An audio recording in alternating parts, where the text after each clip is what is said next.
Hello po sa inyong lahat mga ka-crypto. Ako po si Pinoy Crypto Trader at sa video na ito ay atin pong pag-uusapan ang mga taong nasa likod or yung mga developers ng Bloom.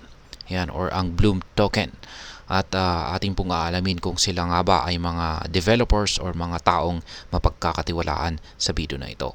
Pero bago po tayo magpatuloy, ay nais ko lamang po munang bigyang linaw ang aking disclaimer kung saan ang nilalaman po ng video na ito ay hindi po ito isang financial advice. For education and information purposes lamang po ang layunin nito.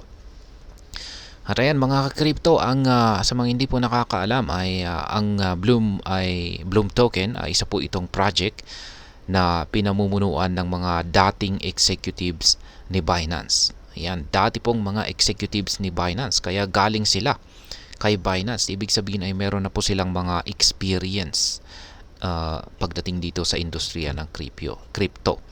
Kaya yan, si Binance po ay isa sa mga pinakamalaking crypto exchanges sa buong mundo. Kaya ngayon ang mga pangunahing tao na nasa likod ng Bloom token ay sina Gleb Kostarev at saka si Vladimir Smirkis. Si Ginoong Gleb Kostarev ay dati pong responsable sa marketing ni Binance. Habang si Ginoong Vladimir Smirkis naman ay ang dating top manager ni Binance. Kaya ngayon ay ang tanong natin dito ay bakit po natin masasabi na sila yung tanong po natin dito ay mapagkakatiwalaan nga ba sila? Kaya yan, unang-una ay meron po silang, gaya ng aking sinabi kanina, ay meron po silang experience or karanasan sa industriya ng cryptocurrency.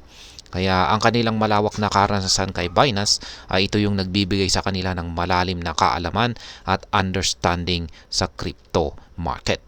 Kaya ang Binance ay kilala po sa buong mundo bilang isang leading exchange, kaya't ang kanilang background dito ay isang malaking factor. Kaya yan. Ngayon ang Bloom team naman ay binubuo po ito ng mga seasoned na professionals mula sa industriya. Ang kanilang team ay maliit ngunit highly skilled naman po sila na siyang nagbibigay daan sa kanila na mag-focus sa quality at saka innovation.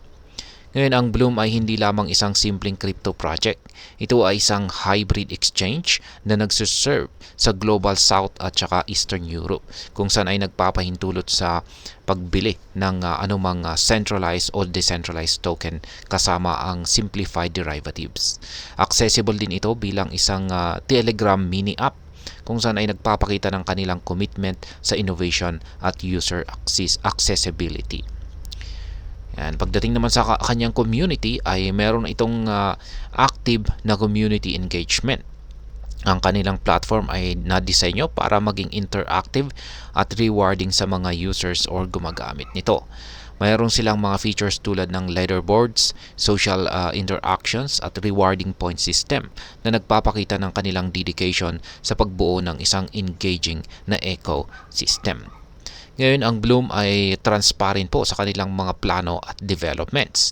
Regular po silang nagpo-post ng updates at active po silang naghahanap ng mga talented individuals para palakasin ang kanilang team na siyang nagpapakita ng kanilang commitment at growth, commitment sa growth at development.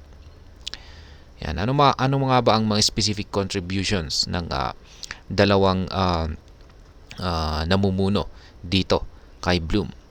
Yan, si Ginoong Gleb Kostarev ay bilang isang dating marketing head ni Binance, siya po ay may malalim na understanding kung paano i-market ang isang crypto project. Ang kanyang expertise sa marketing strategies ay malaking tulong sa pag-grow or paglago ng Bloom token. Kaya yan, magaling po ang kanilang marketing. Ayan, marketing analyst. At yung pangalawa naman ay itong si Ginoong Vladimir Smirkis.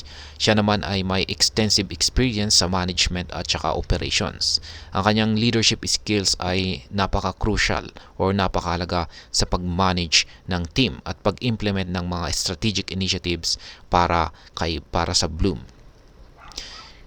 At ayan, sa kabuuan ay ang masasabi ko rito ay dahil po sa kanilang pinagsamang experience, professionalism at saka innovative approach, itong sina Ginoong Gleb Kostarev at Vladimir Smirkis ay mga tao na mukhang mapagkakatiwalaan At ang kanilang dedication sa transparency at community engagement ay nagpapakita po ng kanilang commitment sa pagbuo ng isang sustainable at saka rewarding na crypto ecosystem. At ayan mga ka-crypto, hanggang dito na lamang po tayo sa video na ito. Sana po ay inyong nagustuhan ang aking paliwanag sa video na ito. Kung inyo po itong nagustuhan, pakiclick lamang po ang like button nito.